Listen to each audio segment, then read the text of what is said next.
Hello everyone, today we are going to talk about 482 employer sponsor visas. So we are currently on the department website, and most of the time the clients and we maybe just find information on the department website through visa application and citizenship tab. Okay, but to be aware of the information provided by the department's website might be not accurate, so we always need to check. As agent, we all need to check legislations. So first of all, is 482 visa. Okay, 482 visa is replacement of 457 visa. It has 3 stages, which is sponsorship, nomination, and a visa application. Although it contains 3 stages, it can be lodged at the same time. But you must lodge sponsorship first, and then lodge nomination, and we lodge visa application. Okay, so first of all, we need to determine whether the clients can be nominated under 482 visa. It's whether there is a sponsor. We have been asked so many people, so many clients, that can we get work visa? They can't if they don't have a sponsor, which means if they don't have a job offer, there's no opportunity for them to be nominated under 482 visa. So first of all, we need to do if they have a sponsor, okay, and the client being offered a job, then what shall we need to do? We actually need to find out whether the client's occupation is on the relevant occupation list, and whether it's on a long-term or short-term occupation list. This is the first thing we need to determine.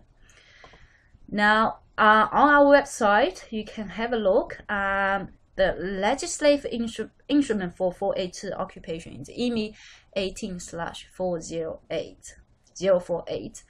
All you need to do is just open the link here, and we will need you to the legislation. And then we find out occupation is on the legislative instrument in here. Now we need to think about, the client asked me whether he needs a skill assessment. Only specific countries, they are required to do skill assessment under 482 visa. Client as a sponsor. And secondly, we determine whether the client's occupation is on the list, and thirdly, we determine whether they need skill assessment. And that's it. If you're happy with the 3 criteria, if you're happy with 1, 2, 3, then the client can be nominated under 482 visa. Okay, very simple and easy. Of course, there's some interesting part of whether they can be approved. And at all the stage, we cannot guarantee, we cannot say your visa will be approved, because there will be so many circumstances appear to the company as well as the client, and so many things we're not sure. But at this stage, you should be able to seal the deal. You should be able to say, I'm happy with this, you can engage with us. Okay. Now, if the client asks you department fee, it's easy, really easy. You can actually search yourself. You don't need to ask us again. I think it's happy for you to search. You can see for under the 482 visa, we separate these 2 stages. And on first tab, the government fee is actually linked to the visa price link. Okay, we have a look how much they need to pay for each stage. For sponsorship, the company needs to pay $420. For nomination, it's $330.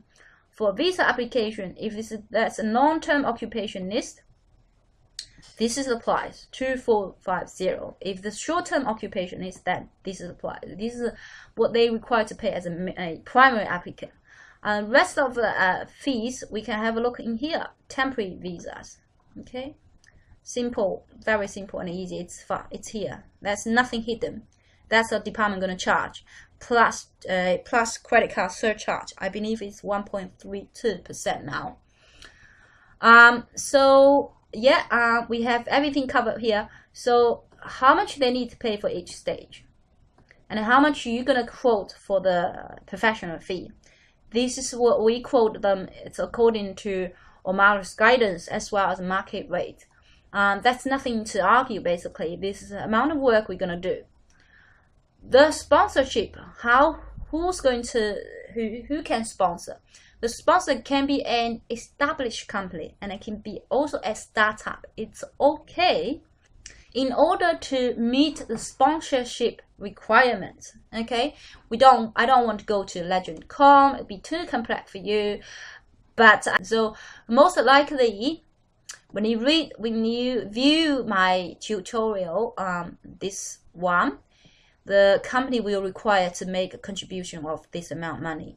This is, I have a good checklist for you. Okay? So you can see why we ask the client for this information, because we have to satisfy the department that the company is operating, isn't it? Okay, and the company has the financial capacity to sponsor this candidate.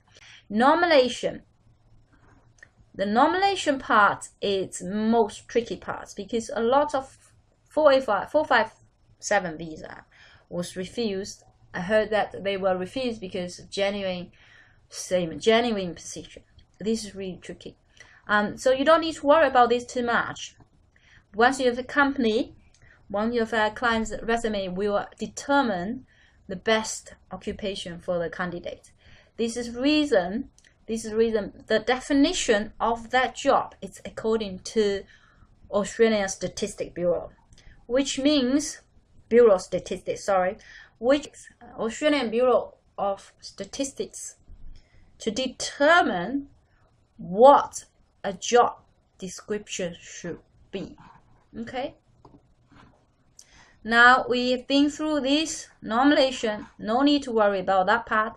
And visa application. Visa application, easy. If the client has a skill, has a qualification, and have experience, can do the work, pretty awesome. We just can do it. And they can, if they are on long-term occupation list, they can apply permanent state visa after 3 years with the same position and same employer. Bear in mind, department has different definition of same employer. A lot of people saying same employer means same ABN. That is not the case. So always ask us whether the client can be nominated, even the ABN changed, even the company sold, even they work for different entity, but it's related to previous one. It can be done. Okay, so this is really complex. This area is complex. A lot of agents they are not clear about this. We always need to seek clarification. All right, then here we are. Now we have a checklist. Okay, so pretty much if you ask this, you can do it yourself. Have that client, and we will send a checklist, basically everything. Once you clarify with clients, we'll talk to the client first, and then you provide information and upload to Officio. And this is checklist for employee.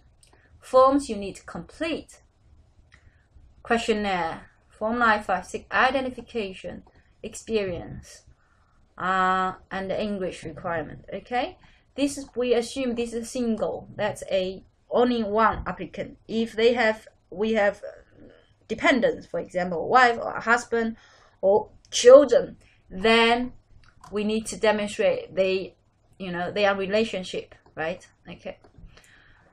Now that's it. This is today's progress. So today's tutorial. On the progress, you can see if we have done a sponsorship 50%, nomination almost there, then visa application. Thank you. And then if you have any further questions, do feel free to contact me.